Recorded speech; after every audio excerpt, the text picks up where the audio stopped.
Hello, great people. Welcome to Global Happenings today. Quite excited to have you again with us. Now, we're still looking at presidential candidacy and the southeastern candidates. Right now, about 4 persons have applied or have shown their ambition for the number one position in the country. Ohanaeze and Igbo have also decided to step in, though they are not a political organization, but they believe that the welfare of the entirety of Southeast lies in their hands, and they have decided to come out with features, call it 5, conditions that a Southeastern presidential aspirant must meet. It's overly important because that will be what would decide, how far you will go during the election. We already know that more than 3 or 4 people have come out, the likes of Ojuzo Carlo, the governor of Ebonyi State, talking about Dave Umahi. We've also heard of Mogalu also, and there's another guy, Umedi. He has also come out to talk about leading. So right now, they want them to put themselves in a balance to see if they fit into these 5, key features for a presidential candidate of Igbo extraction. We're going to be talking about all of that extensively, but then the news at first. Let's listen to the Igbo Socio-Cultural Organization, Ohanaeze and Igbo, has highlighted 5 main requirements for any candidate vying for position of the president from the Southeast region. While the group affirmed that it has no favorite candidate among the presidential aspirant that has already declared interest, it said that politicians who want to be president of Nigeria must be a person with high intellect, courage, and audacity. According to Punch, the National Publicity Secretary of Ohanaeze and Igbo, Alex Ogbonia, revealed these in an interview. According to him, he said, such a person must also have political sagacity and national appeal. He must be patriotic and above all must have a track record of accomplishment. On whether the group would invite aspirants from the Southeast for a meeting on the need for them to step down for more favorable aspirants to avoid jeopardizing the chances of the zone during the primaries, he said would be done when all interests must have been expressed. We want more aspirants to come out first. Assuming we have called for a meeting about 4 days ago, that's Sunday, we wouldn't have seen the likes of Chief David Umahi. We wouldn't have seen the likes of the Chief Whip of the Senate, Senator Ojuzo Carlo. So let them begin to come out. It will come to a point where we can now decide whom Igbos will support. He, however, noted that there would be no screening of aspirants as Ohanaeze knew the credential of every Igbo man of note. We already know their credentials. There is no person in Igbo land of note we don't know of his background, so they don't require any screening. Speaking on whether there would be a meeting with the 2 major political parties to discuss the need for them to file their candidates from the Southeast, Ogbonnaya said, yes, we have already done that in several fora and will continue on them. Meanwhile, the Ohanaeze and Igbo General Assembly Worldwide has urged the Southeast to consult widely and build bridges ahead of the 2023 elections. The group said for the Igbos to have any stake in the Nigerian project in the coming election, they should stop threatening other tribes and regions in the country. Quite interesting, I tell you. This is quite interesting. But, one of the things we have to discuss elaborately about is the status of Ohanaeze and Igbo. Who is Ohanaeze and Igbo as an organization?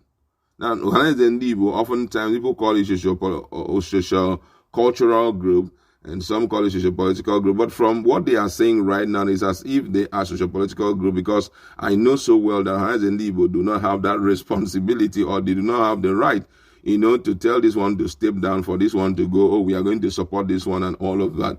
But however, looking at the need that is before the Ndibos, I feel that they should come in there and kind of see how they can create synergy between these political stalwarts who are yearning for the position of presidency. Some few days ago, when the person of Governor Umahi came out clear to let the world know his future ambition when it comes to politics, he made Nigerians to know when they asked him a question about if he has informed Ohanaeze and Igbo. He said that he doesn't need to inform them because they don't have anything to do with politics. They are a socio-cultural group, and the only thing they do is possibly to look at the welfare of the Ndibos and all of that. But for now, he is not even considering them because they don't have any right of such, to choose the people that the Ndibos should support. But at this juncture, when it seems that,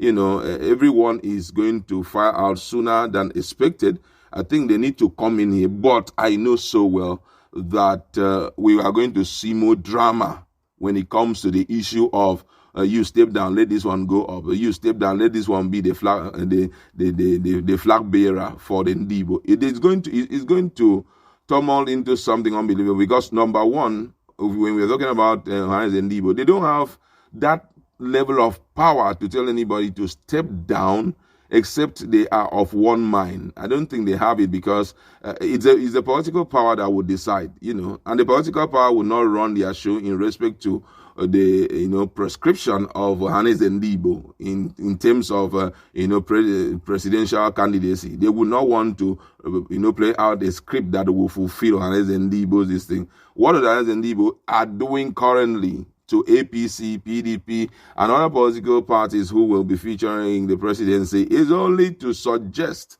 to them, just to suggest. The main thing that would decide who stays or who goes will be, the political parties. But then in a serene environment where the people understand the need for someone from their region to represent, I think also that Ohanaeze and Igbo can gather everybody and say, well, based on the general acceptability of candidacy for this presidency, we think that from our poll, this other person is more acceptable nationally, because we are not just looking for someone who will be accepted, in Southeast. That's not the kind of person they are looking for.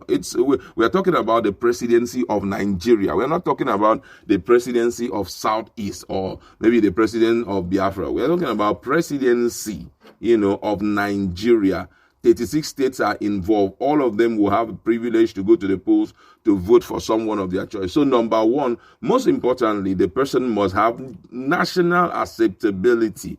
It's overly important. National acceptability must be there. In other words, before now, the person must have built bridges and may have gone, to north, south, east, and west advocacy here and there, and his name is frequent in the mouth of, the northerners, the southwesterners, the south, the southeasterners, and all of that. And personally, if I want to speak about that, I think that the acceptability when it comes to candidacy will revolve more around the chief whip of the Senate, talking about the Senator Ojuzo Kalu, because Senator Ojuzo Kalu has so much influence in the north. Fairly recently, I think he has been given a title there in one of the northern states. He has done so much for them. And there's another person also that may also have enjoyed that level of acceptability, not just from the governors, because some people are thinking it's going to be the governors that will determine who is nationally accepted, but from the generality of the people, ranging from the emirs down to, traditional rulers and other people like that, key stakeholder, political stalwarts. Another person will be someone like Okorocha, but Okorocha has a lot in his cupboard, has a lot in his cupboard, the fight in Imo State, and his antecedent. And because another thing that will count a great deal is your track record. What's your antecedent, political antecedent like? What's the impression of your own people about you? It matters a great deal, because that can go an extra mile to write you off at the nick of time. You understand? So all of that must be taken into consideration before we think of who is going to be the lead person for them. But however, I would like to leave it there. Who do you think fulfill all the features listed out by the apex sociocultural group of the Ndibos? Let's interact in our conversation.